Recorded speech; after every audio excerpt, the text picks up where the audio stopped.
38 வருஷத்துக்கு அப்புறம் மணிரத்னமும் கமலஹாசனும் ஒரு புது படத்துல சேர போறாங்க அப்படின்னு ஒரு 2-3 வருஷத்துக்கு முன்னாடியே பப்ளிக்கு அனௌன்ஸ் பண்ணிட்டாங்க.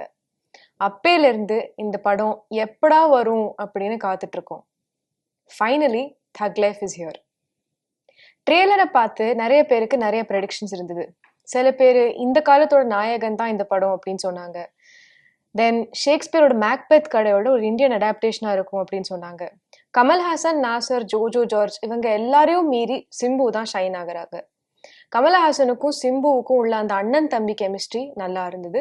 எஸ்பெஷலி ஃபர்ஸ்ட் ஹாஃப்ல வர காமெடி சீன்ஸ்ல. கேரக்டர் டெப்த் தான் இந்த படத்தோட மிகப்பெரிய பிரச்சனை.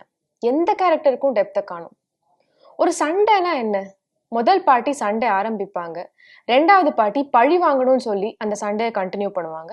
அப்படி போய்கிட்டே இருக்கும். கடைசியில ஒரு பாட்டி ஜெயிக்கும், இன்னொரு பாட்டி தோற்கும். ஆனா ஆரம்பிச்சது ஏன்? நாயகன் படத்தை பார்த்து நம்ம நிஜமாவே நல்லது என்ன கெட்டது என்ன அப்படின்னு யோசிப்போம். சொசைட்டில நடக்கிற பல விஷயங்களை பத்தி அந்த படம் நம்மளை யோசிக்க வைக்கும்.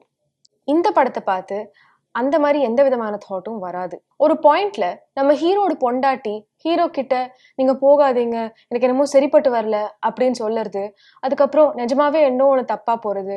இந்த லைன் கொஞ்சம் போர் அடிக்கல? ஹீரோயின்ஸ் எப்பங்க ஜோசியரானாங்க? பிளஸ் வருங்காலத்துல என்ன நடக்க போறது அப்படின்னு தெரிஞ்சுக்க பவர் இருக்குன்னா அந்த பவரை ஏன் அவங்களோடய பாதுகாப்புக்காக யூஸ் பண்ணிக்க மாட்டேங்கிறாங்க?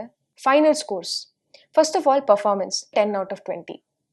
Technically 15 out of 20. ஸ்க்ரீன் பிளேக்கு 5 out of 20.